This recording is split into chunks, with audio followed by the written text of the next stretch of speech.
Welcome, traveler, to the ruins of Mycenae. My name is Herodotus, and I am a traveler from Hyrcanassus. I retrace the cause of various events, such as wars and great calamities. I describe what I see and record what I'm told, all with the aim of providing a better understanding of why these things occur. Look for me to introduce you to many sights. It is humbling to stand in the remnants of such a great civilization.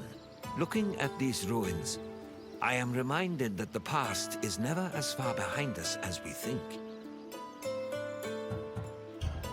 These are the ruins of Mycenae, center of the old Mycenaean civilization. It was home to great warriors and heroes. In many ways, places like Athens and Sparta stand on the shoulders of its accomplishments. This tour will take you through its ruins and introduce you to its most important monuments, revealing its history in the process. I hope you enjoy yourself. I'll be waiting for you at the end of your visit.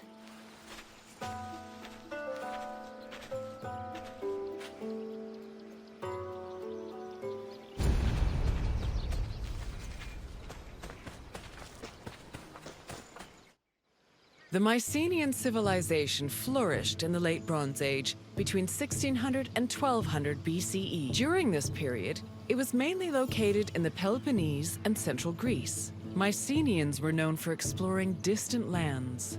Notably, they battled the Hittite-allied city of Walusa in a conflict that was believed to be the inspiration for Homer's Trojan War. But the Mycenaean people didn't only travel to fight.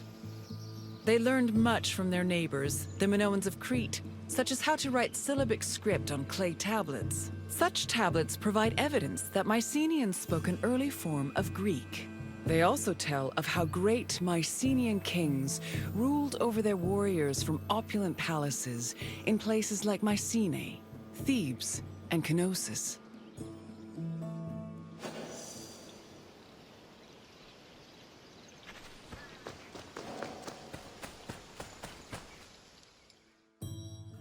The entrance to Agamemnon's Citadel, or the Lion Gate, is one of the most iconic monuments in Mycenae. It is impressive for both its height and for the intimidating rendering on its relief, which depicts two lions standing on either side of a column.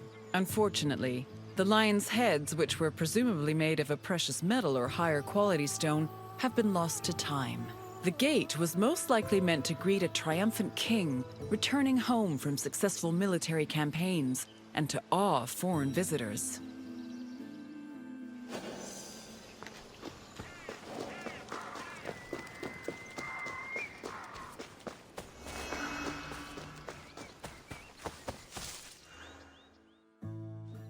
When these shafts were discovered by archaeologist Heinrich Schliemann in 1876, he believed the 6 gold-filled graves to be connected with the family of the great king Agamemnon, even going so far as to proclaim a gold mask he found within to be the death mask of Agamemnon.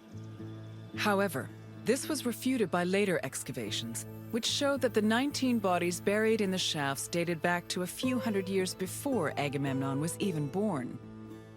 In fact, at the time of the body's burial, the Lion Gate and the Citadel walls had not even been built yet. It's estimated that the people in the graves were members of the first Mycenaean dynasty.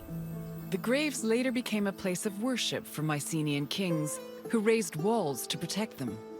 These walls helped preserve several incredible artifacts, including women's jewelry, death masks, and masterfully crafted weapons.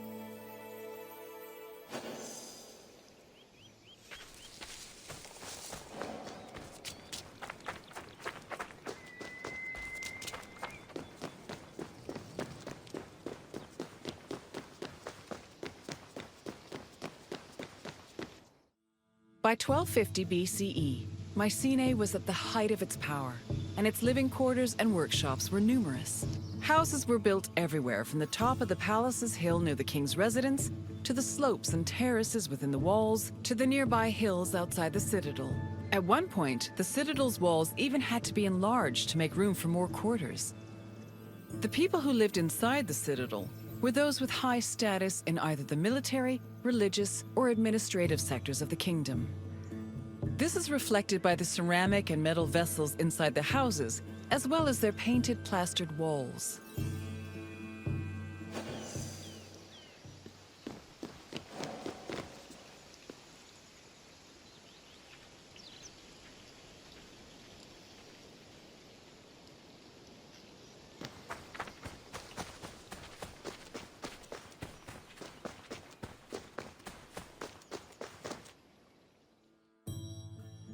A traveler seeking an audience with the king would have first ascended a steep ramp from the Lion Gate to the Citadel's summit. Here, they would have walked into the palatial complex through a grand entrance called the Propylon.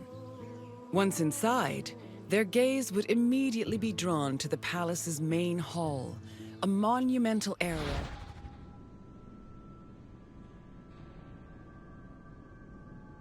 known as the Megaron.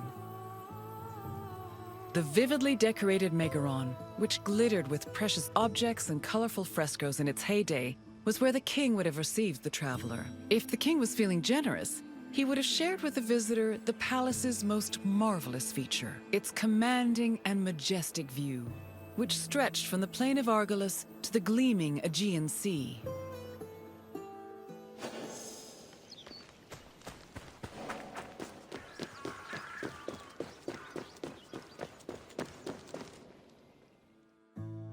It was in this palace where a legendary Mycenaean king like Agamemnon would have held court. According to Homer and other poets, Agamemnon led the Greeks in the sack of Troy.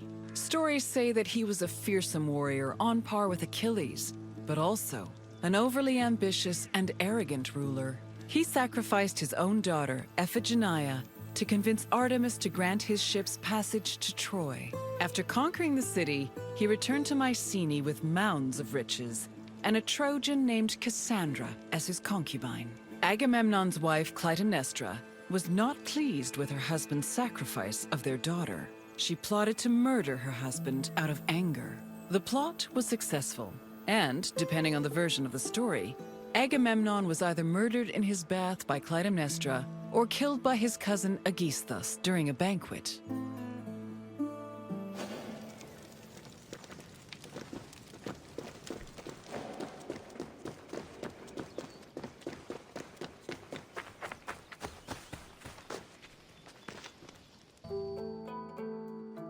You've completed the tour.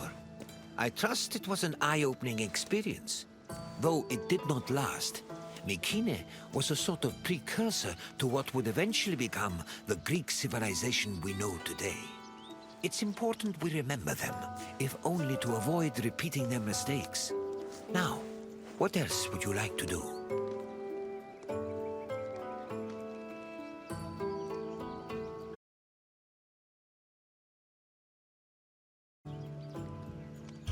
Then let's begin. First, I have quite a simple question. Which ancient city may have been the inspiration for Homer's depiction of Troy?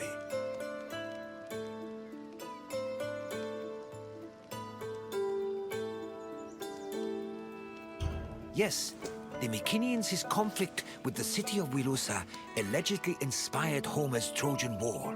Now, for the second question. Agamemnon sacrificed his daughter Iphigenia to convince which god to allow him to proceed to Troy?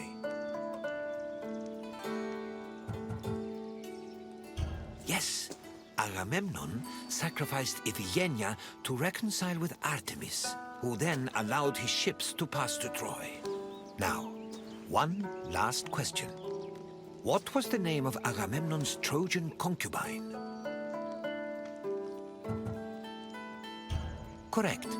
Following the sack of Troy, Agamemnon sailed home with the Trojan prophetess named Cassandra. You've studied the ruins well, traveler.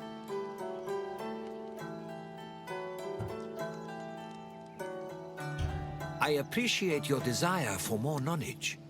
Let us continue.